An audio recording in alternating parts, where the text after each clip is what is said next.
di Israel zaman Alkitab sampai Israel modern. Ada banyak sekali ayat-ayat dalam Alkitab yang berbicara tentang Israel. Bagaimana orang beriman, orang-orang Kristen sekarang melihat fenomena negara Israel modern, baik secara teologis maupun secara politik, hukum internasional saat ini. Ini wilayah atau masalah yang sangat-sangat kontroversial sampai hari ini. Tapi saya akan membaca satu penggalan dari teks kitab suci yang diambil dari Injil Matius pasal 24 ayat 1 saja. Matius 24 ayat 1 dan 2. Sesudah itu Yesus keluar dari bait Allah lalu pergi. Maka datanglah murid-muridnya yang menunjuk kepada bangunan-bangunan bait Allah. Ia berkata kepada mereka, kamu melihat semuanya itu. Aku berkata kepadamu, sesungguhnya tidak satu batu pun di sini akan dibiarkan terletak di atas batu yang lain, semuanya akan diruntuhkan. Jadi Yerusalem itu bangunan yang menjadi sangat penting sentral, itu adalah yang disebut Beit HaMikdash, bait suci. Pertama-tama dibangun di zaman Raja Israel kuno, yaitu Salomo. Tapi bait Allah ini mengalami penghancuran pada masa Nebukadnezar. Lalu orang-orang Israel mengalami pembuangan di Babel. Kemudian ketika Tuhan berkehendak mengembalikan mereka kembali ke tanah suci, mereka pun kembali ke tanah suci. Bait Allah yang sudah hancur itu lalu diusahakan untuk dibangun kembali. Maka mulai pada zaman Esra, Nehemia, bait Allah itu mulai dibangun kembali. Ada peristiwa yang menarik, tatkala orang-orang Yahudi, orang-orang Israel di wilayah utara yang menikah dengan 5 suku di Asyur, ketika ikut di dalam rencana pembangunan bait Allah yang kedua itu ditolak sama orang-orang Yahudi, karena mereka dianggap telah melakukan kesalahan karena menikah dengan orang-orang Asyur. Sebetulnya dibalik semuanya itu yang Tuhan larang adalah menikah dan memasukkan ilah-ilah lain, ilah-ilah bangsa Asyur ke dalam rumah-rumah orang Israel. Dan tindakan ini bagi orang Yahudi disebut sebagai abudah zarah, penyembahan kepada berhala. Karena itu orang-orang yang ditolak dalam pembangunan kembali bait Allah yang kedua ini lalu memisahkan diri dari bangsa Israel yang lain dan akhirnya dikenal sebagai orang-orang Samaria. Nah, orang Samaria itu kemudian membangun bait Allah tandingan yang diadakan di Gunung More atau Gerizim. Di sanalah mereka membuat bait Allah tandingan sebagai tandingan dari bait Allah Israel. Mereka juga memperingati upacara-upacara Paskah mereka, sama-sama Paskah. Karena Paskah bagi orang Yahudi itu adalah titik balik dari semua kehidupan mereka ketika mereka menjadi bangsa budak di Mesir, kemudian menjadi bangsa merdeka. Nah, mereka juga memperingati upacara yang dikenal dengan Akidah Yitzhak, artinya pengikatan Iska, tapi itu diadakan kalau orang Yahudi itu di Yerusalem, di bait Allah Yerusalem, kalau orang Samaria di bait Allah Gerizim. Nah, cerita tentang orang Samaria ini memenuhi lembar-lembar perjanjian baru, tentang orang Samaria yang baik hati, yang terkenal, yang dipuji oleh Yesus, ortopraksinya, kelakuannya yang baik dipuji oleh Yesus. Tapi tatkala perempuan Samaria kemudian memberi minum kepada Yesus di perigi Yakub, di sumur Yakub, murid-murid dan bahkan orang Yahudi pada umumnya tidak bisa ngerti kenapa Yesus begitu dekat dengan orang Samaria. Lalu orang Samaria itu pun bertanya bahwa Tuhan adalah orang Yahudi, haruskah minta minum kepada orang Samaria? Yesus secara ortopraksi, kelakuan hidup yang benar, itu memuji orang Samaria. Akan datang saatnya, dan kini sudah tiba saatnya kamu tidak menyembah Allah di gunung ini, maksudnya di gunung Gerizim, kiblatnya orang Samaria, tidak pula di Yerusalem. Karena Allah itu roh, maka hendaknya setiap orang menyembah dia dalam roh dan kebenaran. Ungkapan yang sangat terkenal di dalam Yohanes pasal 4 ayat 24. Tetapi Yesus selalu mengatakan dalam konteks orang Samaria itu, bahwa keselamatan itu datang dari bangsa Yahudi. Artinya di sini Yesus memilih secara ortodoksia, secara kebenaran ajaran. Yesus tidak rekomendasi orang Samaria kebenaran, karena itu keselamatan itu datang dari orang Yahudi. tetapi secara ortopraksia, secara perilaku hidup yang benar, buah-buah dari iman yang benar, Yesus juga memuji orang Samaria. Nah, itu sekilas tentang perbedaan orang Samaria dan orang Yahudi yang kemudian melatari bagaimana banyak kisah-kisah di dalam Perjanjian Baru tentang termasuk bait Allahnya. Berabad-abad sampai pada zaman Yesus itu orang Yahudi dan Samaria itu saling mengutuk dan tidak menyapa. Yesus membenarkan perilaku yang baik dari orang Samaria, sekalipun Yesus tetap menekankan keselamatan itu datang dari bangsa Yahudi. Ritual-ritual orang Samaria masih sama dengan ritual orang Yahudi. Misalnya, yang paling terkenal itu adalah Akedah Yitzhak. Akedah Yitzhak itu adalah pengikatan Ishak. Nah, di dalam upacara Yahudi di Yerusalem, itu pusatnya ada di Bait Allah, Yerusalem. Diperingati setiap tahun baru Yahudi yang dikenal Rosh Hashanah. Mereka membaca teks itu, Kejadian pasal 22 ayat 2, tetap orang Samaria juga melakukan ritual yang sama. Disebutkan misalnya di sana tentang perintah untuk mengorbankan Ishak. Wa yumirkhahna et bincha et yihidka aser akhabta et yitzak wilahlika el aret hamurya. Firman Tuhan, ambillah anakmu yang tunggal yaitu Ishak, yang kau kasih yaitu Ishak, dan bawalah dia ke tanah Muria. Karena orang Samaria tidak mengakui kota Yerusalem sebagai kota di mana Ishak pernah dikorbankan, maka kata Muria dibaca dengan Muri, dan itu ditafsirkan sebagai bukit Gerizim, Gunung Ebal di Samaria. Nah, ini contoh, kalaupun di situ ada orang yang menuduh bahwa Samaria memiliki Taurat yang berbeda, ya betul, tetapi secara seluruhnya sama. Kecenderungan untuk mengubah Muria menjadi Muri itu karena orang Samaria justru konflik sama orang Yerusalem atau orang Yahudi di Yerusalem. Tapi yang lain-lain semuanya sama. Soal Paskah misalnya, soal Paskah sama, orang Samaria memperingati Pesah, tanda darah, pengorbanan anak domba, semua sama.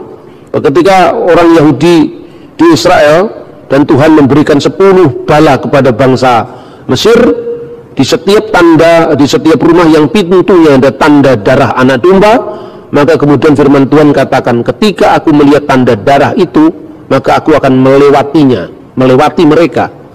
Wiraiti hadam, ketika aku melihat darah itu, ufesah, maka aku akan lewat, maka aku akan lewat alaihem, atas mereka. Dari kata Pesah kemudian menjadi kata Paskah, Passover, itu pun ritualnya sama. Orang Yahudi menggunakan simbol yaitu potongan daging anak domba, sejenis salad. Setiap tanggal 15 bulan Nisan mereka melakukan perjamuan Paskah. Lalu ketika roti dipecah-pecahkan, kemudian anggur sengsara dituangkan, itu urutan-urutannya ternyata persis sama dengan urutan-urutan perjamuan akhir Yesus. Jadi kekristenan itu sama sekali bukan menciptakan sesuatu yang baru, tradisi baru, tetapi benar-benar merupakan penggenapan dari perjanjian lama. Waktu mengangkat roti, orang Yahudi memecah-mecahkan roti itu, dan kepala keluarga dari keluarga Yahudi yang mengadakan Paskah itu, dan semuanya laki-laki. Makanya tidak mungkin ada perempuan yang duduk di kursi di meja perjamuan. Maka yang namanya Da Vinci Code dan sebagainya nggak usah dilihat, itu orang yang ngawur gitu kan. Bagaimana seorang perempuan bisa duduk di meja perjamuan Pesah? Lalu pada saat itu kepala keluarga itu mengungkapkan kata-kata, inilah roti sengsara yang dimakan nenek moyang kita di Mesir. Itu bahasanya Aram, bukan bahasa Ibrani. Jadi dalam liturgi Yahudi itu sudah ada unsur Aramaik, unsur Ibrani. Ketika membaca kitab suci mesti bahasa Ibrani. Tapi beberapa ritual Yahudi itu bahasanya Aram. Misalnya halahama anniya diakalu afahtana bi'ar amisrayim, inilah roti sengsara yang dimakan nenek moyang kita di tanah Mesir. Itu bahasanya Aram. Ketika mereka mengakhiri setiap ibadah mereka mengucapkan Ose Salum, itu Ibrani. Ose Salum bimrumau ya ase Salum alainu wekal Israel imru amin. Itu Ibrani. Doa-doa mereka, doa berkat, roti dan anggur, semua juga doa Ibrani. Baruch atah Adonai Elohenu melek ulam, ya, purei pihagaben, yang telah memberkati buah anggur dan seterusnya. Doa Yahudi juga mengenal doa bahasa Aram, misalnya ketika mengucapkan doa Kadis. Doa Kadis itu pakai bahasa Aram. Tetapi nama rumah ibadah selain yang di Yerusalem, Bet Hamikdas, yaitu bahasa Ibrani rumah suci, Bet Hamikdas, bait Allah, itu banyak muncul di kitab Yehezkiel. Tetapi mereka menyebut rumah-rumah ibadat mereka yang di luar kota suci Yerusalem, yang menghadap semua ke Yerusalem, namanya adalah sinagogi, dan sinagogi itu bahasa Yunani. Maka tidak perlu dipersoalkan sekarang kenapa Injil Perjanjian Baru terus bahasa Yunani, kita bingung. Terus kita ini orang Kristen kecenderungannya memuja agama Yahudi, bukan Israelnya, agama Yahudi. Makanya kita suka kalau ibadah pakai shofar, ya. Yang kita semua pakai sampai selendang-selendangnya dipakai, tapi yang ditiup cuma shofarnya, semanya yang pakai bahasa Ibrani dia nggak tahu. Makanya jadi aneh, gereja Pentakosta Karismatik pakai shofar, tidak ada satu kata Ibrani pun terucap, tapi yang ditiup cuma shofarnya, itu kan. Artinya kalau memang mau belajar ya benar-benar harus mendalam. Nah, pada saat mereka sudah berkat piala anggur itu dibagi-bagi, inilah roti sengsara yang dimakan nenek moyang kita di Mesir. Yesus tidak mengucapkan itu pada waktu perjamuan itu, kan. Yesus mengucapkan inilah tubuhku yang dipecah-pecahkan. Waktu orang Yahudi mengucapkan inilah anggur sengsara yang diminum nenek moyang kita di Mesir, Yesus mengatakan inilah darahku, darah perjanjian baru yang ditumpahkan, dan seterusnya. Tapi urutannya sama, urutannya memecah-mecahkan roti memberkati, kemudian menuang piala anggur memberkati, dan akhir dari ibadah Paskah itu adalah membaca Mazmur, yang di dalam Alkitab dikatakan, maka setelah menyanyikan nyanyian pujian, Yesus meninggalkan rumah perjamuan akhir itu, dan kemudian dia ke Taman Getsemani. Yang disebut menyanyikan nyanyian pujian itu bermasmur dengan masmur haleluya. Masmur yang diawali dengan halelu dalam bahasa Ibrani. Terpujilah halelu, ya, terpujilah Tuhan, haleluya, terpujilah Adonai atau Tuhan. Lalu dibaca itu. Cara membacanya bagaimana? Ya kayak orang Yahudi selalu mengajikan teks-teks Taurat, teks-teks Jabur atau Mazmur. Dia mengucapkan misalnya samakti bi umirim li bet Adonai nilak, ya. Jadi Mizmur li Daud, Mazmur dari Daud. Terus kemudian tata cara ini diambil alih oleh orang-orang Kristen kuno, baik itu orang Ortodok maupun Ritus Timur, di Syria, di Mesir, di mana min Mazmir dari kitab Mazmur. Ibraninya Mizmur li Daud, Mazmur dari Daud. Sama orang Kristen diteruskan, kalau dia Yunani bahasanya Yunani, kalau Arab bahasanya Arab, kalau Aramaik bahasanya Aramaik. Mizmur li Daud menjadi min Mazmir li Daud dari Daud, liyabina Daudin nabi wa malikut tahir barakatuhu alaina amin haleluya. Ini Kristen bukan Islam, bukan. Nah, bahwa Islam mirip dengan itu urusannya mereka. Untuk kita sebelum Islam sudah ada, Yahudi, Kristen sudah membaca kitab suci dengan begitu.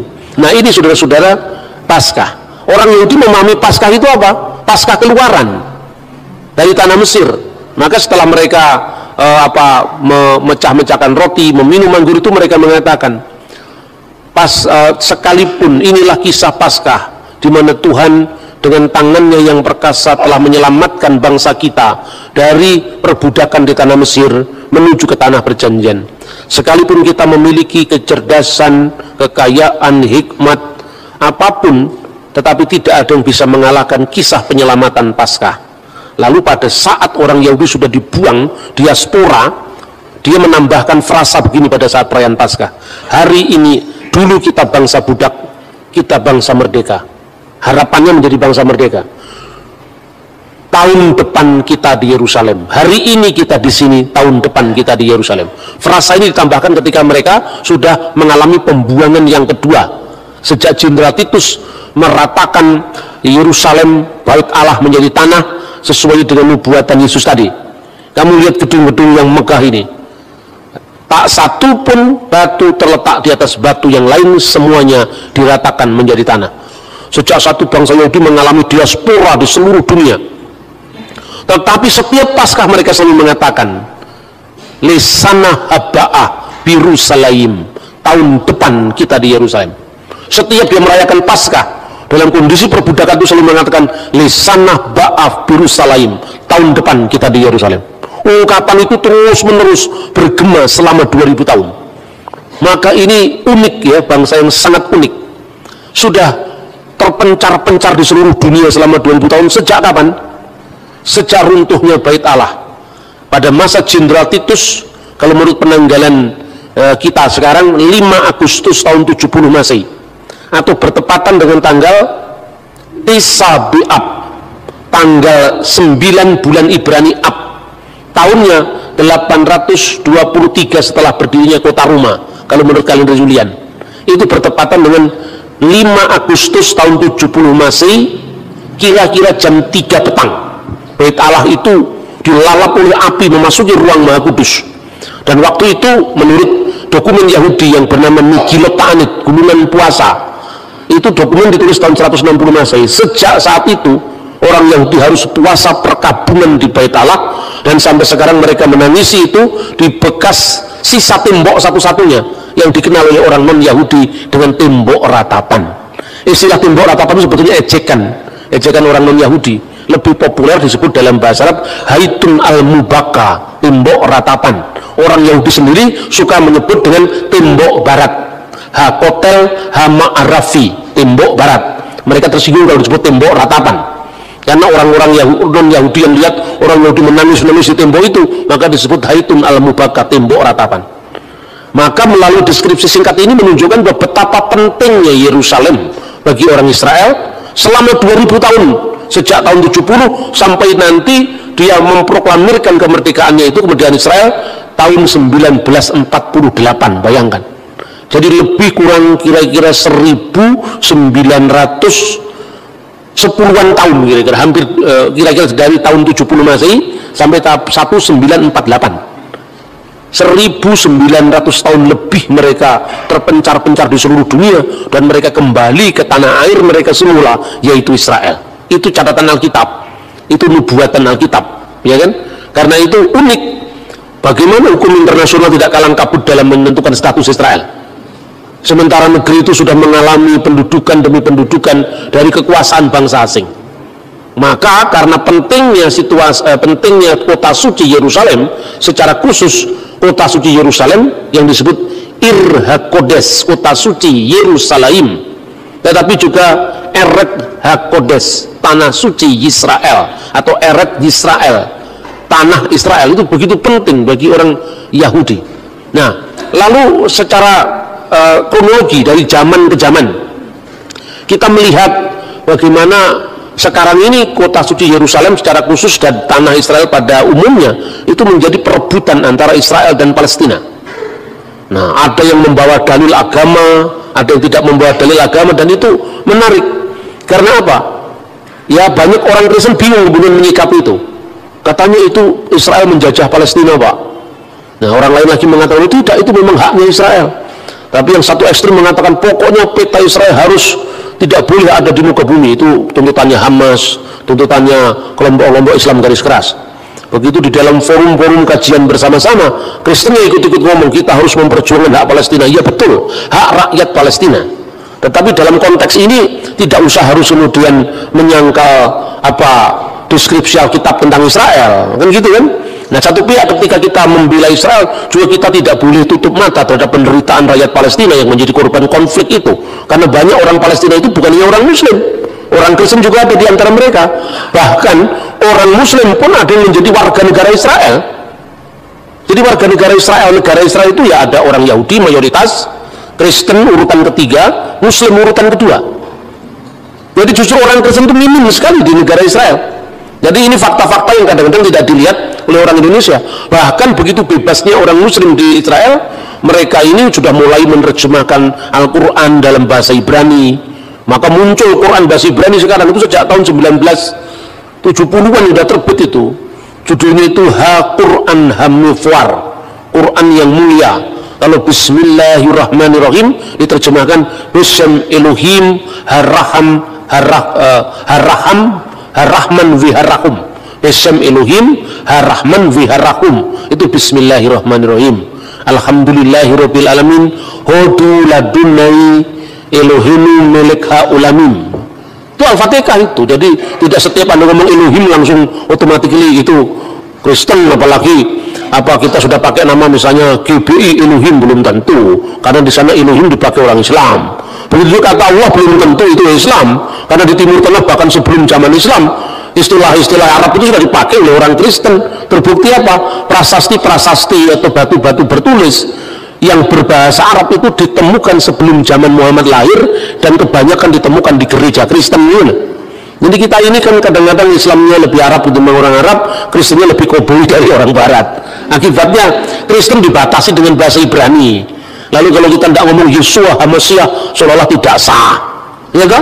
Orang Yahudi tidak pernah ngomong Yahweh, kita Yahweh. Itu dari mana itu? Jadi itu kan lebih parah lagi ketika Anda membaca Perjanjian Baru, tidak sepotong pun itu kata Yahweh muncul di sana. Jadi tren sekarang. Nah, saudara-saudara, kita akan batasi pembahasan kita merunut bagaimana sejarah Israel, ya. Ketika kemudian mereka terpencar-pencar di seluruh dunia itu, mereka itu ada yang ada di barat, ya, di Eropa barat, ada di Eropa timur, ada yang di benua timur seperti Yaman, Mesir, India, itu banyak orang Yahudi. Makanya kalau Anda membaca sejarah Islam, kota Yastrib, kota Madinah, sebelum dijadikan kotanya Islam yang disebut Madinatul Nabi, itu ada 3 suku Yahudi yang di sana. Kemungkinan mereka juga datang setelah tahun 70 terusir dari Yerusalem. Begitu juga di Yaman, begitu juga di Mesir, begitu juga di India. Lah orang-orang Yahudi yang di Eropa ini namanya adalah Askenazim bahasanya. Orang Yahudi tapi dialeknya dialek Eropa Barat. Misalnya kalau ngomong Safuot, dia tidak bisa ngomong huruf T, Safuot, tapi mengucapkan Safuos. Sabat, Sabas, itu Yahudi Askenazim. Ya, banyak orang-orang Israel yang sekarang menjadi pejabat-pejabat pemerintah itu Yahudi Askenazim karena mereka imigran aliyah dari Eropa, aliyah dari Amerika. Tapi kalau mereka dari Yahudi Spanyol, orang-orang Yahudi Spanyol itu lebih fasih bahasa Ibrani. Kalau ngomong Safuot ya Safuot. Safuot itu Pentakosta maksudnya. Kalau ngomong Sabat ya Sabat. Baruh atah Adonai Elohenu melek haolam, bahasanya lebih fasih. Begitu juga orang Yahudi itu dinamakan orang-orang Yahudi Sephardim, yang di barat, Eropa Barat, Amerika, Yahudi Askenazim. Yang Yahudi di wilayah Eropa Timur, Spanyol secara khusus namanya Sephardim. Orang-orang Yahudi yang di Yaman, di Mesir itu namanya Misrahin. Jadi ada 3 kelompok itu bahasanya, dialeknya agak beda. Dan bahasa Ibrani sekarang cukup bisa dibedakan dengan bahasa Ibrani klasik dalam Alkitab. Nah, tapi satu mujizat luar biasa yang kita lihat, Pak. Bahasa Ibrani itu menjadi bahasa mati selama 2000 tahun. Bayangkan, 2000 tahun itu cuma jadi bahasa di tempat ibadah. Paling-paling kalau di anak orang Yahudi dia membaca Shema Israel Adonai Elohenu Adonai Echad. Itu kalau orang-orang Sephardim bahasanya begitu. Jadi mendayu-dayu kayak Islam, bukan kayak Islam kayak ini lebih tepat karena ini lebih tua daripada Islam. Adonai Elohenu Adonai Echad, sambil meniup shofar itu. Terus kemudian kan mirip dengan Hayyalassalah. Tapi kalau dia orang Yahudi dari Spanyol, orang Yahudi Spanyol yang mengucapkan, kalau orang Yahudi Askenazim mirip Protestan, mirip Katolik, karena pengaruh Barat Kristen itu kuat. Misalnya Shema Yisrael Adonai Eloheinu Adonai Echad, itu kalau Yahudi yang di Barat. Tapi baik yang Shema Israel maupun yang Shema Yisrael, jangan salah paham, dua-duanya nggak percaya Yesus. Itu yang penting. Jadi jangan ke Yahudi-Yahudian, sudahlah warisi gereja yang apa adanya. Kita ini mewarisi multikulturalisme gereja. Ya, karena Yesus itu memang Tuhan segala bangsa, bukan memilihnya satu suku bangsa tertentu. Maka kalau kita membaca Alkitab pun, warisan bahasa yang multilingual itu kita warisi. Perjanjian lama itu bahasa Ibrani, mayoritas. Tapi ada beberapa pasal dari Perjanjian Lama bahasa Aram. Separuh dari kitab Daniel itu bahasanya Aram. Seluruh Perjanjian Baru bahasanya Yunani, tetapi stylenya Aramaik. Banyak kata-kata Aram yang muncul, misalnya Gabata, Evata, sebetulnya Edvata.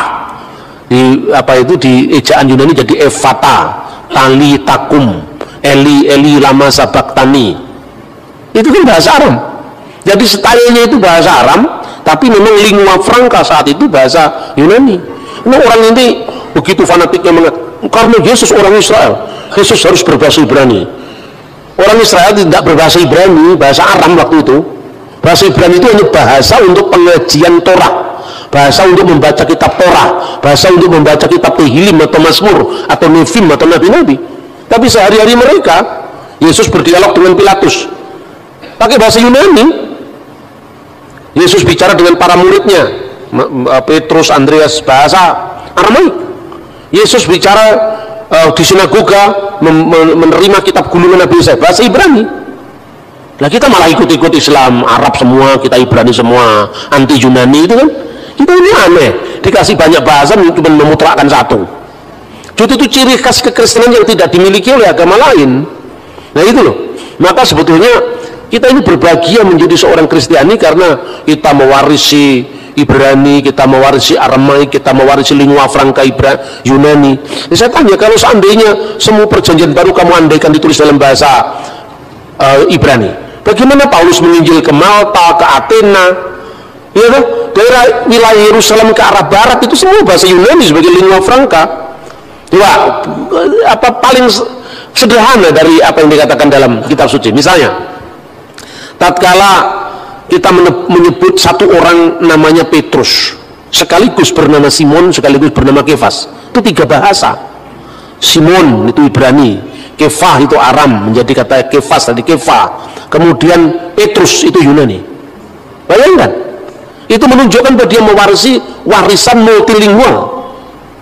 Kalau Anda orang Manado atau orang ini begitu jadi Kristen, nama-nama lokalnya hilang. Tetapi kalau Anda orang Jawa, nama lokalnya masih ada, ditambahi nama Kristen, nama Sansekerta, kan itu kan kemajemukan masyarakat. Nama saya Bambang itu nama Jawa, Jawa asli itu. Tapi Jawa sejak abad 16, zaman abad 13, 14 Majapahit belum ada nama Bambang. Itu nama sejak zaman Mataram. Jadi kalau ada orang namanya Bambang dari zaman Majapahit pasti bohong itu loh. Jadi kan seperti itu. Gampang sekali dengan bahasa itu. Nur itu bahasa Arab, Sena itu bahasa Sansekerta. Dari satu orang saya ini nama saya 3 bahasa. Karena apa? Masyarakat saya Jawa itu masyarakat yang multilingual. Tetapi ketika Islam masuk ke Aceh, bahasa lokalnya hilang semua. Abdul Ghafur, Abdul Aziz, Muhammad, Ahmad, Ramadan, namanya semua kan? Hilang namanya. Di Manado, bahasa lokalnya Manado seperti misalnya nama Pingkan, jarang didengar. Tapi semua satu kampung namanya Maria, namanya Marta, sampai sulit membedakan. Benar? Dari situ kita bisa lihat pengaruh tak tebal tipisnya budaya. Bayangkan, ponakannya Barnabas, anaknya Maria yang disebut Maria ibu Yohanes yang disebut Markus. Nama Ibraninya Yohanes. Dan Maria ibu Yohanes yang disebut Markus. Yohanes itu yunanisasi dari kata Yohanan, berarti nama Ibrani. Tetapi kok yang disebut Markus itu nama Latin. Itu nama kaisar Romawi misalnya Marcus Aurelius. Coba orang Yahudi namanya Markus, nama Latin. Itu menunjukkan apa? Tingkat keterbukaan budaya orang-orang Israel pada zaman Yesus terhadap budaya luar, sekalipun mereka selalu memprotek dengan iman Yahudi mereka, tapi tidak mengharamkan agama apa budaya lain. Contohnya Alkitab diterjemahkan sejak tahun 300-an sebelum Masehi namanya Septuaginta, dan di situ Tetragrammaton YHWH itu diterjemahkan dengan Kurios. Itu tidak usah dipersoalkan. Nah, justru yang dipersoalkan bagi kita itu gini, ketika kita bicara tentang Israel itu antara kekaguman, ketakjuban akan karya Allah dan mujizat bangsa Israel itu, tapi juga tidak boleh kehilangan semangat kita untuk kita tetap memberitakan Injil. Karena ternyata orang Israel yang kita kagumi, yang kita sanjung-sanjung itu malah tidak percaya atau belum percaya dengan Injil. Itu satu. Kedua, kita harus memilah Yahudi yang ditawarkan kepada kita ini Yahudi dari abad keberapa. Maka kita harus lihat sejarahnya runut. Malah kita ini orang Kristen ikut-ikut jadi Yahudi. Terus sekarang ada sinagognya di Manado. Gara-gara dia bisa menemukan saya turunan Yahudi dari suku apa, ditinggal Tuhan Yesus. Keterikatan darah lebih kuat daripada keterikatan iman, gitu loh. Makanya orang Kristen tidak boleh mengalami penyakit yang namanya minderwaardigheid kompleks, kata orang Belanda. Jadi penyakit minder ini yang membuat Anda ini pengikut Yesus kok minder, kan gitu kan, nggak boleh yang seperti itu. Kita harus memilah Yahudi yang ditawarkan kepada kita ini Yahudi dari abad keberapa. Maka kita harus lihat sejarahnya runut. Malah kita ini orang Kristen ikut-ikut jadi Yahudi. Terus sekarang ada sinagognya di Manado. Gara-gara dia bisa menemukan saya turunan Yahudi dari suku apa, ditinggal Tuhan Yesus. Keterikatan darah lebih kuat daripada keterikatan iman, gitu loh. Makanya orang Kristen tidak boleh mengalami penyakit yang namanya minderwaardigheid kompleks, kata orang Belanda. Jadi penyakit minder ini yang membuat Anda ini pengikut Yesus kok minder, kan gitu kan, nggak boleh yang seperti itu. Nah, saudara-saudara yang terkasih Tuhan, dengan munculnya agama Islam, kota Yerusalem punya status baru, yaitu kota suci ketiga setelah Mekah dan Madinah. Tapi itu kapan mulainya? Maka semua klaim-klaim baik itu Yerusalem itu miliknya Islam, itu tanah wakaf sampai akhir zaman misalnya, kemudian dia Yahudi. Untuk orang Kristen tidak terlalu ikut mengklaim, karena apa? Bagi orang Kristen Yerusalem baru itu lebih penting ketimbang Yerusalem sekarang. Sekalipun keterikatan kita dengan Yerusalem lama ini tetap ada, karena ini historis sifatnya, sejarah sifatnya, antara nubuat dan pengendapan, antara simbol dan hakikat. Makanya tidak mungkin ada perjanjian baru tanpa perjanjian lama. Tidak mungkin ada Israel baru yang disebut gereja tanpa Israel yang lama. Sedangkan simbolnya itu mulai Paskah juga sama. Kitabnya orang Yahudi utuh-utuh kita terima tanpa revisi apapun. Soal beda terjemahan itu lazim. Yang luar biasa kan gini, orang yang dituduh kitabnya palsu. Ini pembahasan besok. Bayangkan 2000 tahun lebih Samaria Yahudi berpisah. Kurang dari 2000 tahun sejak tahun 90 Masehi Kristen dan Yahudi berpisah. Tapi Tauratnya masih sama, yaitu Taurat Musa ini loh, dari Kejadian, Keluaran, Imamat, Ulangan, Bilangan sama. 2000 tahun berpisah, Tauratnya Yahudi, Tauratnya Samaria, dan Kristen sama. Cuma orang Samaria tidak percaya dengan Yosua terus sampai mulai lagi dia tidak percaya. Karena apa? Nah, kalau dia percaya kan Yosua itu akhirnya tibanya Yerusalem. Wow, kalau kitab Yosua tibanya di Yerusalem, karena Yerusalem tidak dia kehendaki kota suci. Bagian-bagian pertama kitab Yosua dia ambil ditempatkan setelah pasal 34 kitab Ulangan. Jadi bukan Taurat Samaria berbeda atau 6.000 ayat yang berbeda, bukan 6.000. Ayat-ayat dari awal kitab Yosua diambil sama dia utuh-utuh ditempatkan setelah pasal 34. Makanya jumlahnya lebih banyak. Kenapa? Karena dia tidak mau pilih semua Yosua, apalagi nabi-nabi, karena arahnya kok semua membenarkan Yerusalem gitu lah. Jadi seperti itu.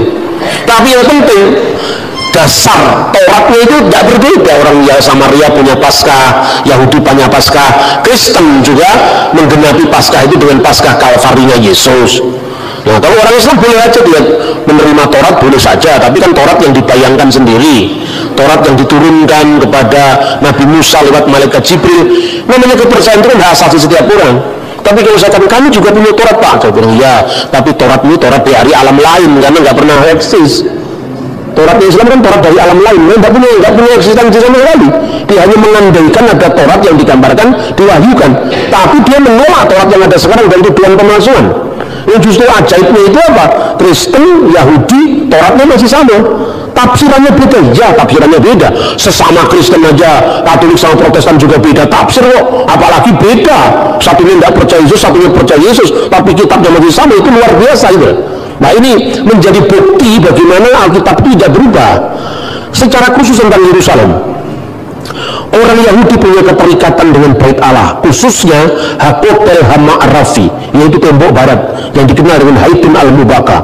Orang Islam punya sejarah sendiri yang dikaitkan dengan kunjungan Nabi Muhammad secara meta historis, bukan secara historis, meta historis, karena itu kan pengalaman iman kan terhadap kota suci Yerusalem. Lalu apa? Katanya secara metahistoris Nabi Muhammad naik dari Masjidil Aqsa itu ke Sidratul Muntaha secara metahistoris. Ya, makanya di atas tempat di mana menurut pandangan Islam Nabi Muhammad naik ke Sidratul Muntaha, kemudian sejak zamannya Khalifah Abdul Malik bin Marwan tahun 695 didirikan masjid yang dikenal Dome of the Rock, Masjid Qubatus Sokroh, Masjid Kubah Biru, Kubah Mas, Masjid Kubah Mas. Lalu kira-kira tahun 705 anaknya dari Abdul Malik bin Marwan namanya Khalifah Walid bin Abdul Malik bin Marwan mendirikan satu masjid yang dinamakan sesuai dengan ayat Al-Quran. Maha suci Allah yang telah menjalankan hambanya pada malam hari dari Masjidil Haram ke Masjidil Aqsa. Berdasarkan kata Masjidil Aqsa yaitu masjid yang jauh, Khalifah Walid bin Abdul Malik bin Marwan jauh setelah zaman Nabi Muhammad menamakan masjid ini berdasarkan surat Isra tadi dinamakan Masjidil Aqsa tahunnya 705. Sementara Nabi Muhammad meninggal 632. Maka saya gunakan kata-kata metahistoris, ya. Seperti itu, saudara. Maka bagaimanapun alasannya, orang Islam mengakui itu sebagai tempat suci. Orang Kristen dia punya Golgota juga di dekatnya Bait Allah itu. Tapi karena orang Kristen memahami Yesus tidak ada di sini lagi, dia sudah bangkit, dia secara emosional tidak terlalu terikat pada kota Yerusalem. Dia terikat pada nama Tuhan Yesus, dia lebih terikat pada peristiwa kebangkitan Yesus itu. Meskipun orang Kristen juga sangat mencintai kota Yerusalem karena eksistensi Golgota ada di sana. Nah, jadi tiga kelompok ini memiliki pengalaman historis terhadap kota suci Yerusalem. Lalu Palestina dan Israel secara politik, bagaimana dia memahami klan-klan ini, kan? Ya, lalu klan historis itu miliknya Palestina atau miliknya Israel? Kita uji pertama. Sekarang kita uji klan Israel dulu. Orang Israel selama 2000 tahun mereka selalu berdoa, berharap, mendamba. Mereka selalu mengatakan tahun ini kita di sini, lasana habba'ah di Yerusalem, tapi tahun depan kita di Yerusalem. Itu bukti liturgis dan mereka selalu merindukan kota Yerusalem sekalipun mereka terserak-serak di seluruh dunia. Yang kedua, di dalam teks yang tadi sudah saya kutip yaitu Megillat Ta'anit, Gunungan Puasa. Orang Yahudi mengakui dokumen itu tahun 160 Bait Allah diruntuhkan, dibakar dengan api tepat di tanggal 9 bulan Ab atau tanggal 5 Agustus tahun 70 Masehi sekitar sembahyang minkah yaitu jam 3 petang. Tanggalnya, tahunnya, sampai jamnya dicatat loh saudara-saudara. Artinya kalau orang tidak terlibat betul dengan pengalaman sejarah Yerusalem pasti tidak bisa menulis seperti itu, ya kan? Itu satu. Bedakan dengan pengalaman metahistoris kaum Islam tadi. Identifikasi kota Yerusalem itu terjadi baru sejak zamannya Khalifah Abdul Malik bin Marwan. Penamaan Masjidil Aqsa itu dinamakan berdasarkan Quran. Jadi namanya sudah ada, masjidnya belum ada. Artinya ini berbeda dengan pengalaman orang Yahudi di mana jamnya, tanggalnya, tahunnya, ritualnya masih ada sampai hari ini yang namanya puasa perkabungan Tis'a B'Av. Kemudian data di luar Alkitab. Data di luar Alkitab, pertama saya menemukan prasasti yang ditulis oleh Fir'aun Merenpetah. Itu berkuasa kira-kira tahun 1213 sampai dari 1203 sebelum Masehi. Dalam prasasti Fir'aun Merenpetah itu disebutkan Zir-il, maksudnya Israel, Zir-il Plat dan Perat. Israel telah dibiarkan gersang, benihnya tidak ada lagi. Ini setelah peristiwa Exodus. Jadi Fir'aun Merenpetah itu hidup setelah Fir'aun Exodus yang menceritakan penaklukan terhadap Yerusalem, terhadap Israel. Kemungkinan dia telah menyerang wilayah Israel yang waktu itu sudah menetap jadi wilayah atau kekuasaan bangsa Israel pada zaman setelah Yosua. Itu bukti-bukti di luar teks kitab suci. Kedua, bukti-bukti dari zaman setelah Raja Daud, yaitu prasasti batu Mesastum yang ditemukan di Yordan. Kalau saudara pergi ziarah ke Israel, Anda akan menemukan replikanya itu di Gunung Nebo, di gereja Fransiskan Katolik. Di situ ada data arkeologinya yang namanya batu Mesa. Di situ tertulis itu zamannya Israel sudah terbelah menjadi dua. Israel di Samaria, Yehuda di Yerusalem. Kira-kira prasasti itu muncul tahun 850. Ada kata-kata Omri Melek Israel. Omri, raja Israel. Jadi artinya Israel sebagai negara yang berdaulat dengan teritorial tertentu itu sudah ditulis dalam prasasti Merenpetah dari abad 12 sebelum Masehi. Bahkan ada tertulis dalam inskripsi-inskripsi dari musuhnya Israel, yaitu Raja Mesa, yang kisahnya juga dalam Alkitab itu disebutkan prasasti Batu Mesa itu 850 sebelum Masehi. Nah sekarang kita menguji bagaimana klaimnya Palestina.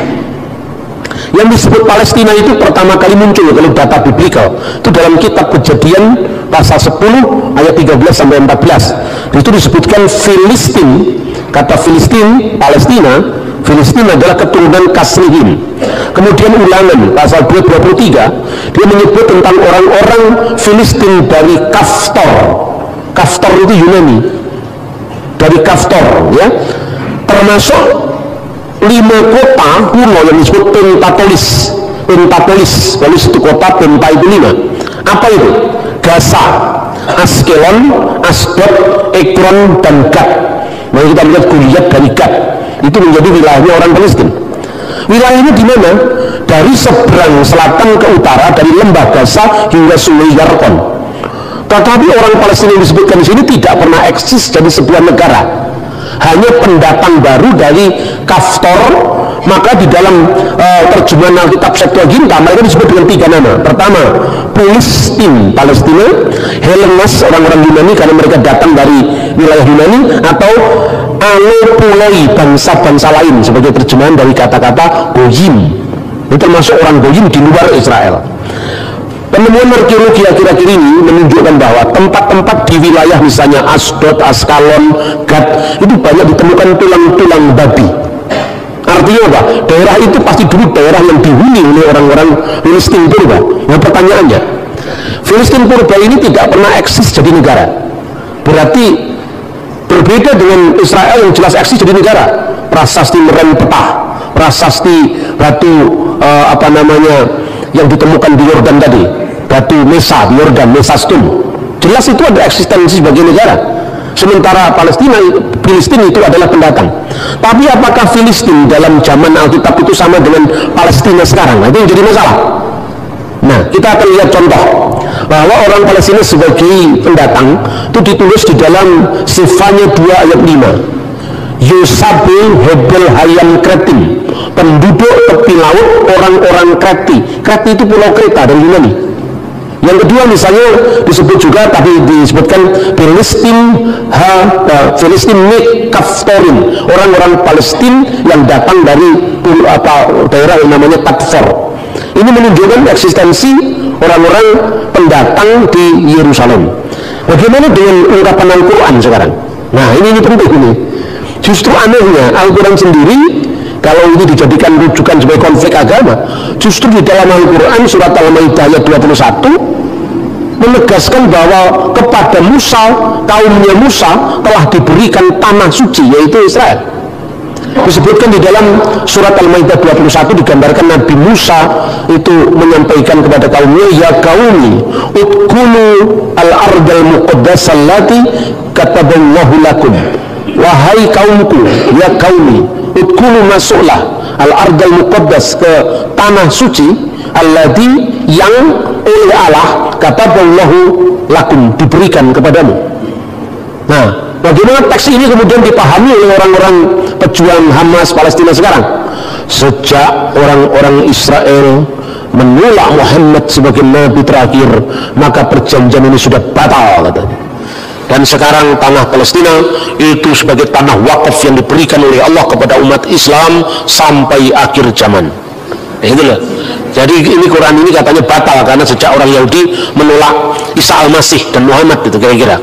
Nah itu satu. Kemudian kalau Palestina modern memakai dalil agama untuk menguasai Israel, maka mereka harus mau disamakan dengan apa yang dikenal dalam kaum raksasa, kauman Jabarin, orang-orang raksasa yang diusir dari tanah suci bersamaan dengan masuknya kaum Musa, dan itu disebutkan di dalam surat Al-Maidah ayat 22. Kacau kalau itu dilakukan, kalau dalil agama.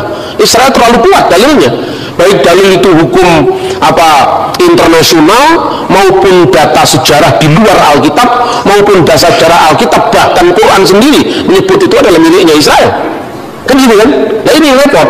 Yang ketiga sekarang, nama Palestina modern itu yang dikenal sekarang, apakah itu sama dengan Filistin? Ternyata tidak. Karena apa? Setelah runtuhnya Bait Allah tahun 70 Masehi, kira-kira tahun 136 Kaisar Hadrianus menguasai Yerusalem secara lebih keras lagi. Pasca pemberontakan Bar Kokhba itu oleh Rabi Yahudi saat itu ditahbiskan jadi putra bintang, itu adalah Mesias. Tapi ketika Bar Kokhba kemudian ditundukkan oleh Romawi, maka orang-orang Yahudi semua terusir semua. Saat itu nama Israel harus terhapus dari peta sejarah. Makanya dibuat sebuah strategi untuk menghapuskan negara Israel. Nah, pada zaman dahulu Israel kan dijajah oleh Romawi. Pada saat kematian Herodes Agung, ketika anaknya diberikan warisan oleh pemerintah Romawi, karena bangsa Yahudi tidak suka dan ketiga anak Herodes Agung ini, yaitu Herodes Antipas, kemudian Herodes Archelaus, kemudian Herodes Philippus, mereka tidak setuju dengan tiga-tiganya, tapi dipaksa jadi tiga. Yang pertama wilayah Galilea yang diperintah oleh Archelaus, satunya wilayah Antipas, yaitu adalah wilayah Yudea dan wilayah Samaria. Ketiganya ini diberikan pada anak-anak Herodes. Pada waktu Kaisar Hadrian dengan para jenderalnya menguasai Yerusalem, akhirnya apa? Terjadi perluasan kota. Jadi wilayah Yudea dijadikan provinsi, wilayah Galilea dijadikan provinsi, wilayah Samaria dataran tinggi Golan dijadikan provinsi. Maka wilayah Syria digabung dengan wilayah Yudea, dan namanya adalah Syria Palestina. Nama Palestina justru yang mengangkat itu adalah Kaisar Pagan yang namanya Hadrianus. Maka wilayah Syria, untuk menggantikan nama Israel, menghapus dari muka sejarah, diperkenalkan istilah baru, yaitu Syria Palestina. Itu abad kedua.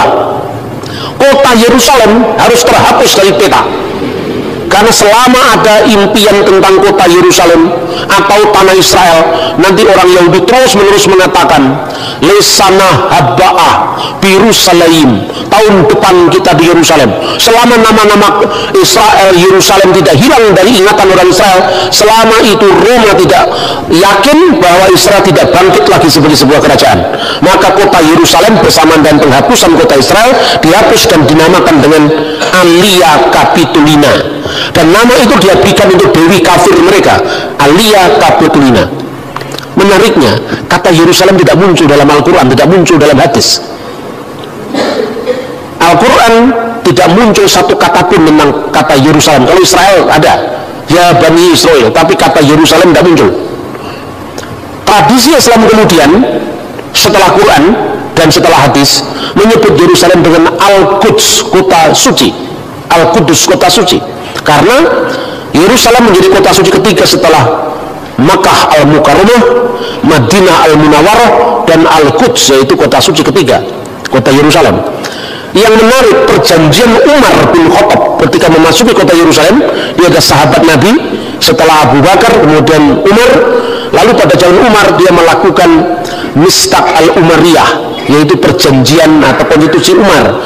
Dia menyebut kata Yerusalem penduduk Ilia, dan kata Ilia itu ada dari kata Alia Capitolina. Jadi artinya justru data dari sumber sejarah Islam klasik malah tidak menyebut kota Yerusalem sesuai dengan nama yang diberikan dari Taurat, kota Salem, dan nama yang diberikan kitab Nabi-Nabi, Yerusalem, tapi nama yang diberikan oleh Kaisar Pagan yaitu Alia Capitolina. Maka segala macam identifikasi secara teologis dari Quran maupun dari sejarah Islam akan merugikan Palestina. Karena apa? Yang jelas Quran tidak menyebut kata Yerusalem, Quran malah menyebut kata tradisi Islam kemudian malah menyebut kota Alia, dan Alia itu membenarkan Alia Capitolina.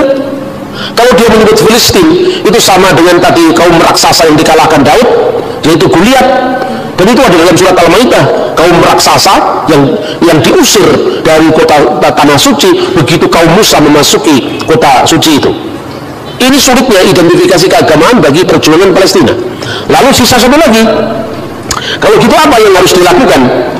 Ya lihat dari hukum internasional sekarang. Satu-satunya begitu, tidak bisa pembenaran secara agama. Kalau pembenaran agama Israel pasti menang. Yang jelas itu datanya tidak hanya ada dalam kitab suci, baik Taurat, Injil, Quran, bahkan catatan-catatan sejarah yang menunjukkan bahwa bangsa Israel memang eksis sebagai bangsa. Tetapi hukum internasional memang tidak memiliki aturan yang jelas. Bagaimana kalau sebuah negara 2000 tahun sudah hilang kemudian kembali? Nah ini hanya ada di dalam rencana Tuhan, tidak ada di hukum internasional ini. 2000 tahun sudah meninggalkan kota Yerusalem, jadi masalah. Di situ sudah pernah diduduki orang Roma, setelah Roma Persia, setelah Persia Roma lagi, setelah Roma kemudian Arab, setelah Arab, kan bangsa Arab itu menduduki ketika zamannya dinasti Umayyah, zamannya Khalifah Abdul Malik bin Marwan, lalu dinasti Umayyah runtuh jadi dinasti Abbasiyah, kemudian dinasti Mamluk Mesir, terakhir adalah dinasti atau kekalifan Ottoman. Kekalifan Ottoman itu Turki modern. Nah waktu perang dunia pertama tahun 1914 mereka kalah dengan lawan-lawan mereka, karena Turki di pihak yang kalah perang, maka otomatis daerahnya diserahkan kepada yang menang perang. Itu perang dunia pertama 1914. Lalu diserahkanlah kepada Inggris. Sementara di wilayah Israel itu sudah ada orang-orang Arab, ya, orang-orang Arab itu sebetulnya Palestina modern itu kan orang-orang Arab itu, baik itu orang Kristen maupun orang Islam. Di situ juga ada orang-orang Yahudi yang mulai aliyah itu imigran dari benua Eropa, dari Amerika, dari Timur Tengah, dari India, semua masuk ke situ. Mereka membeli tanah orang setempat, sebagian rampas, ya itu juga diakui.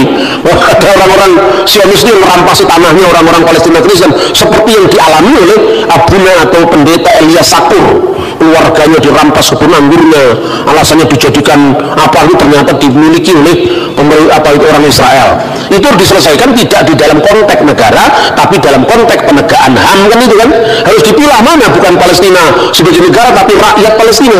Itu yang terjadi. Makanya pada saat sekarang ini ada seorang Arab Kristen Palestina, namanya adalah Hanan Nasrawi. Dia selalu memenangkan diplomasi di forum internasional. Kalau pihak Hamas, ya Hamas itu pihak Islam yang garis keras itu munculnya setelah Intifada tahun 1987. Mereka selalu mengatakan hapus peta Israel dari muka bumi, ya itu kan cakar PDW itu.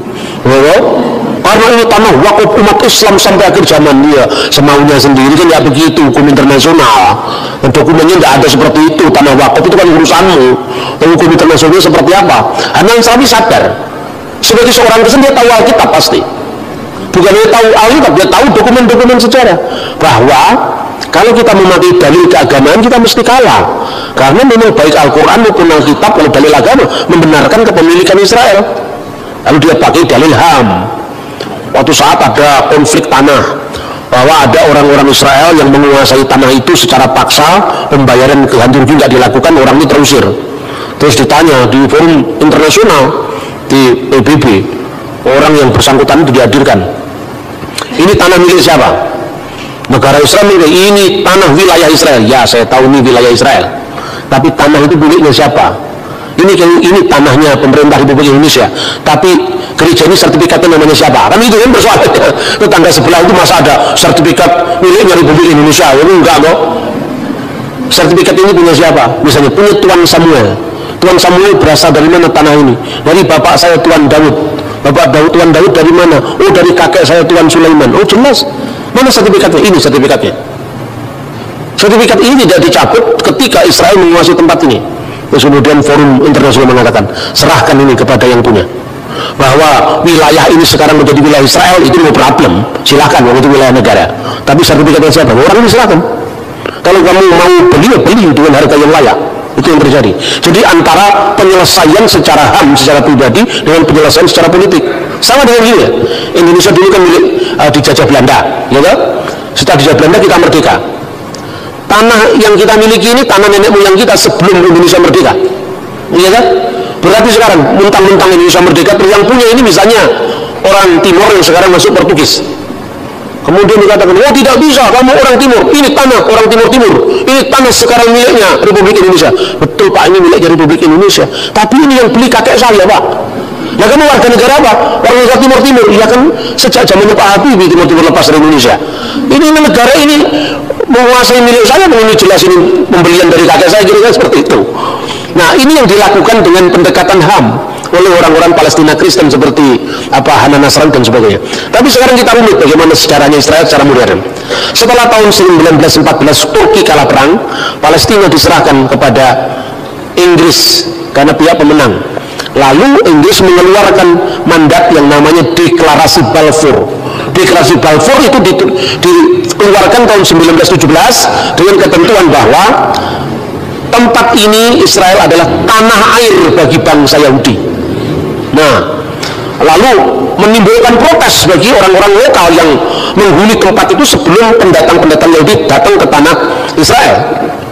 Ketika terjadi proses rakyat itu, mereka kan warga negara, dulunya kan warga negara Turki, tapi kan Turki sudah kalah perang dunia pertama, lalu diserahkan kepada Inggris. Inggris mengeluarkan Deklarasi Balfour yang mengatakan itu tanah milik, itu tanah air Israel. Orang-orang yang menduduki tanah itu sebelum Israel datang, artinya orang-orang Yahudi yang datang dari barat tadi, keberatan. Lalu pada tahun 1937 dikeluarkan yang namanya Komisi Lordville, karena ada orang yang namanya Tuan Ville, maka Lordville.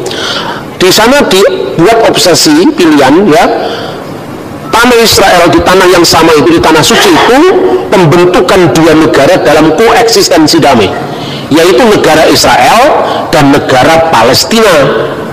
Itu ditawarkan.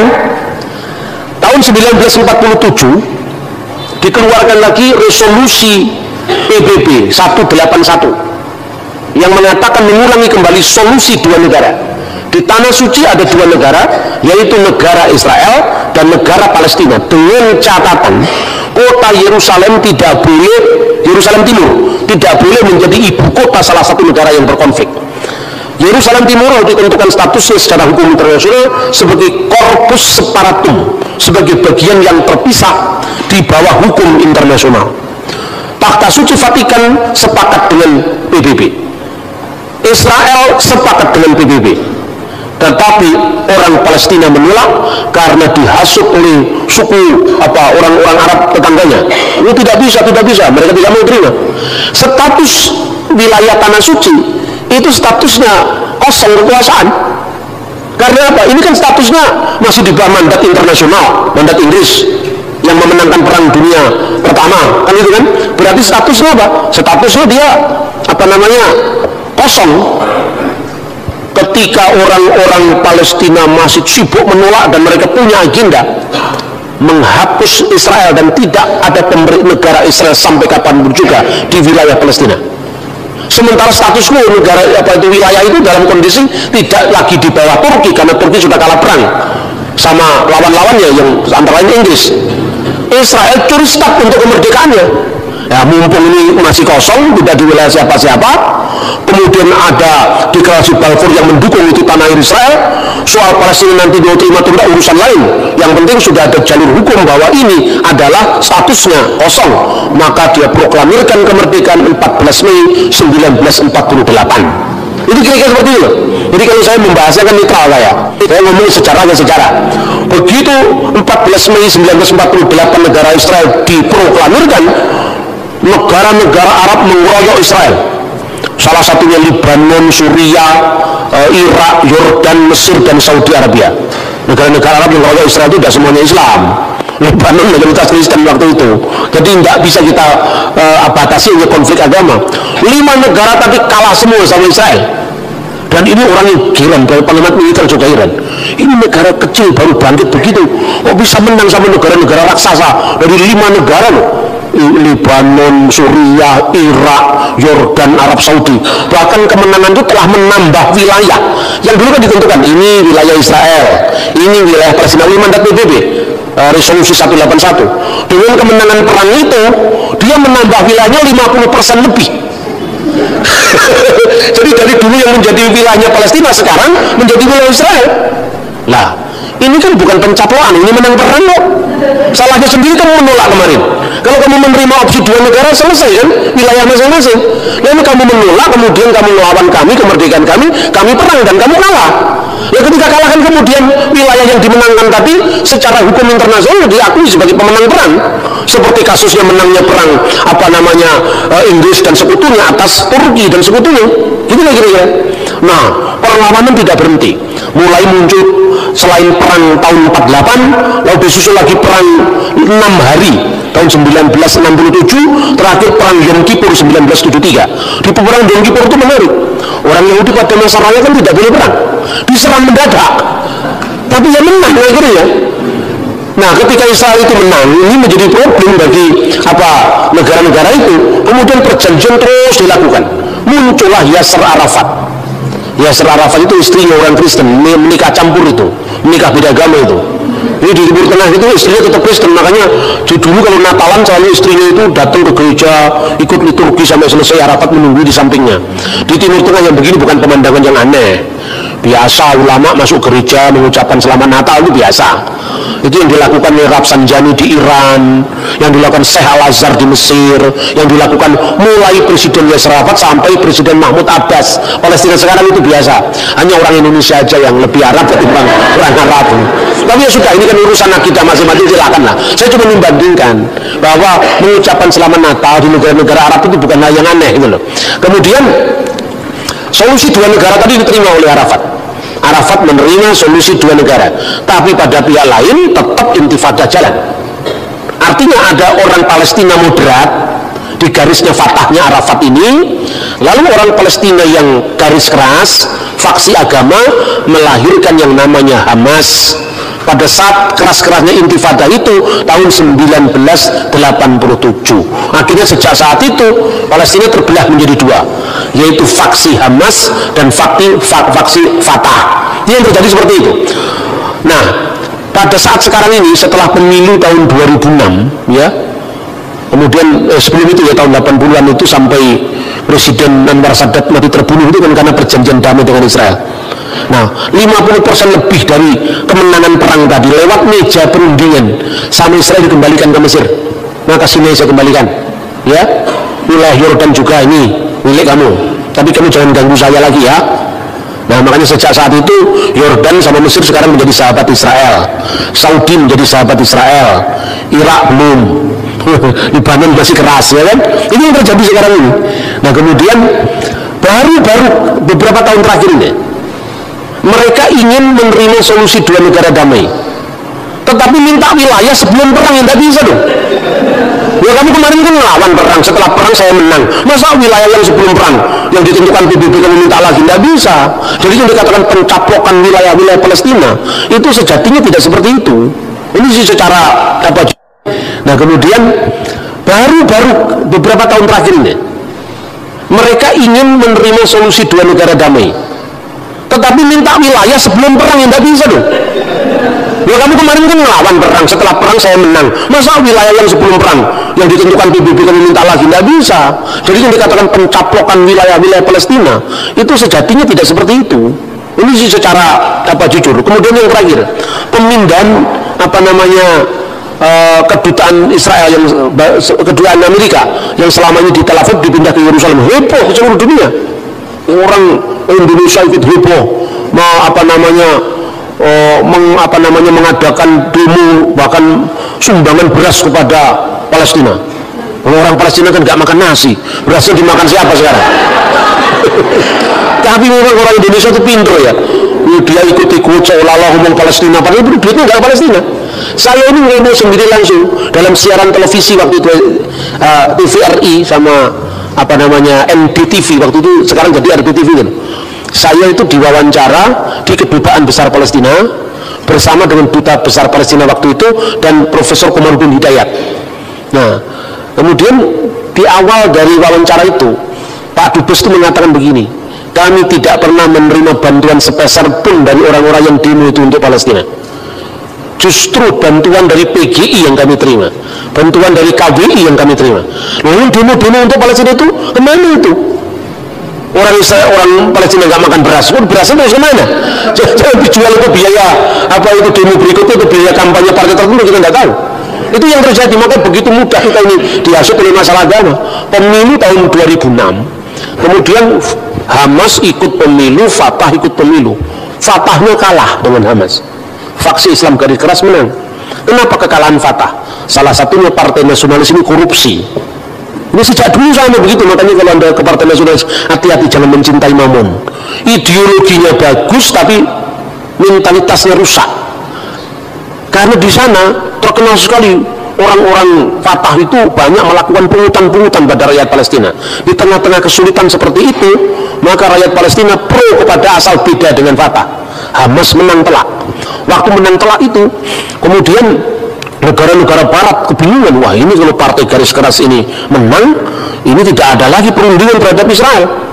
Maka kemudian salah satunya bantuan untuk Palestina, yang itu sebenarnya tersalur nggak tahu kemana, untuk bikin merakit bom itu nggak tahu kemana, itu langsung ditarik. Kemudian setelah ditarik diadakan lobbying lagi. Waktu Ismail Haniyeh masih menjadi presiden, Perdana Menteri, tapi presidennya dari Fatah, yaitu Mahmud Abbas. Nah sekarang ini jujur wilayah Gaza itu wilayah menjadi markasnya Palestina, faksi Hamas. Wilayah West Bank, wilayah jalur tepi barat itu wilayahnya Fatah sampai hari ini. Makanya saudara-saudara ngomong tentang Palestina itu unik. Nah ketika Donald Trump memindahkan kedutaannya ke wilayah Yerusalem Timur, itu langsung heboh rame. Saya waktu itu ada di sana, saya nginep di hotel yang sama untuk demo itu. Itu yang demo cuma beberapa gelintir orang, tapi foto-foto demo dari tahun sekian dimunculkan di Indonesia. Jadi kami itu hanya tertunda mungkin hanya setengah jam. Jadi mereka itu teriak-teriak, pasang spanduk, kemudian ya mereka tertib demo juga. Bis asing itu keluar, lalu mereka tidak nutup jalan. Itu di Indonesia beritanya heboh sekali. Katanya ini Yerusalem sedang kacau, makanya orang tidak berani ke Israel. Padahal aman-aman saja Israel.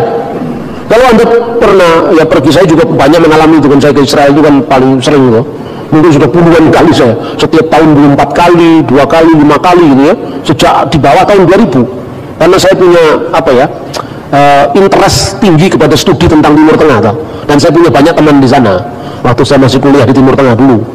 Nah itu kemudian diekspos, di blow up besar-besaran. Kadang-kadang gambarnya itu bukan gambar demo saat itu. Ternyata benar-benar Trump memindahkan kedutaannya. Tapi Trump itu juga pintar. Tempat yang didirikan untuk kedutaan Israel itu bukan di wilayah Yerusalem Timur, perbatasan Yerusalem Timur, Yerusalem Barat, ini Yerusalem Timur. PBB menentukan yang disebut Corpus Separatum itu di Yerusalem Timur, di mana Bait Allah di dalamnya. Sementara Yerusalem Kota Baru itu tidak termasuk wilayah yang Corpus Separatum tadi.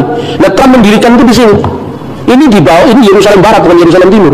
Jadi kalau mereka buka rame-rame, ini kan bukan Yerusalem Timur, ini Yerusalem Barat, tapi tetanggaan dikit aja, ya kan?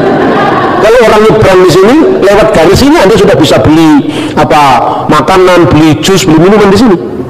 Jadi kira-kira kalau pegawai kedutaannya besar dia mau jajan, ya sebelah sini juga Yerusalem Timur, tapi posisi gedungnya itu tidak di wilayah Yerusalem Timur, tapi di wilayah Yerusalem Barat yang tidak termasuk dalam definisi Corpus Separatum tadi. Nah, tapi Israel memang pintar ya memang. Mereka menggunakan itu. Nah ini loh, Amerika itu sudah masuk.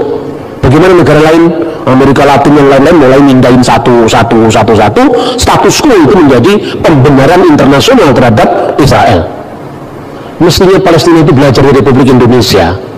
Apa kita dulu tidak sulit menyampaikan batas wilayah kita? Coba, waktu sidang PPKI, sidang Bokoritsu Chunbei Inkai, zaman Jepang itu kan, Bung Hatta, Pak Yamin, Bung Karno berdebat wilayah Indonesia. Pak Yamin yang paling ekspansif, wilayah Indonesia adalah Astadwipa Pulau yang ke-8, wilayah Majapahit Raya waktu itu. Nah, kerajaan Majapahit itu kan wilayahnya sampai di Singapura. Masa Singapura mau dimasukkan Indonesia? Itu Pak Yamin. Bung Hatta lebih realistis. Waktu debat soal Papua itu masuk Indonesia apa tidak? Masuk, katanya Yamin, karena Papua itu disebut Waning zaman kerajaan Majapahit. Bung Hatta mengatakan, rasnya itu warnanya beda dengan kita loh. Mereka ini bukan termasuk orang-orang Melanesia yang rasa sama dengan Indonesia Barat, tetapi mereka termasuk Melanesia, kita termasuk Polynesia, mereka termasuk Melanesia, katanya Pak Yamin. Dalam dokumen negara Kertagama itu disebut wilayah Indonesia. zaman Van Vollenhoven itu wilayah hukum adat Ternate Tidore, jadi wilayah Indonesia. Yang lebih realistis mereka mengatakan udahlah, jangan terlalu tinggi-tinggi, Papua oke lah masuk, karena itu wilayah Hindia Belanda. Tetapi daerah-daerah lain seperti Thailand jelas nggak masuk, sekalipun dulu masuk Majapahit. Lalu yang paling masuk akal, bekas jajahan Hindia Belanda adalah wilayah Indonesia. Tapi Belanda kan nggak mau mengakui. Yang pertama-tama diadakan mulai dari konferensi apa itu, perjanjian Linggarjati, Renville sampai Meja Bundar kan? Pada awal-awal tahun 46 perjanjian Linggarjati hanya mengakui Indonesia itu wilayahnya seluruh Jawa, Madura dan Sumatera. Tapi Indonesia terima. Kenapa terima? Ini kan sebagai titik pijak secara hukum bahwa de facto mereka mengakui kemerdekaan kita. Itu jeniusnya para founding fathers kita. Oke, sementara akui saja, nanti menjalar, itu kira-kira. Kemudian tahun 48 diadakan lagi yang namanya wilayah Indonesia, termasuk adalah Jawa Tengah, Jogja plus Sumatera. Nah, lebih panjang lagi ya. Kemudian Indonesia menerima 3 delegasi asing. Waktu itu Amerika Serikat, Australia dan Belgia.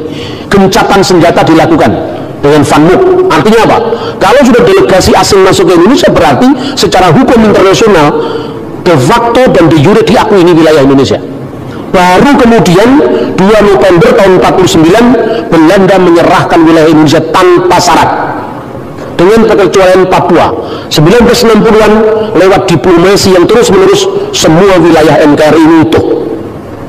Dari tahun 46 sampai tahun 60-an itu dilakukan. Coba kalau Palestina tidak terlalu temperamental, sabar gitu kan, orang sabar lebih daripada pahlawan, pasti dapat. Nah, orang menolak opsi 2 negara damai koeksistensi dalam satu wilayah, sudah nolak memerangi, setelah perang kalah minta lagi, ini nggak bisa dong. ini bahasa vulgarnya seperti itu, karena ini konsumsi jemaat. Saya kalau bicara begini di PGI nggak seperti ini. Saya diundang oleh PGI bicara tentang dalam rangka 70 tahun WCC. Saya bicara tentang posisi Israel Palestina di dalam diskursus dialog Kristen Islam. Karena pesertanya tidak hanya dari kalangan Kristen, saya bicaranya ya lebih akademis lah. Karena ini dalam konteks jemaat ya, saya agak guyon aja supaya semua pesannya bisa ditangkap dengan baik. Lebih-lebih yang dari STP, dari sekolah teologi, kiranya ini bisa memperkaya wawasan kita tentang tanah Israel dan segala problematiknya, baik dari aspek biblical maupun dari aspek hukum internasional dan kacamata politik modern.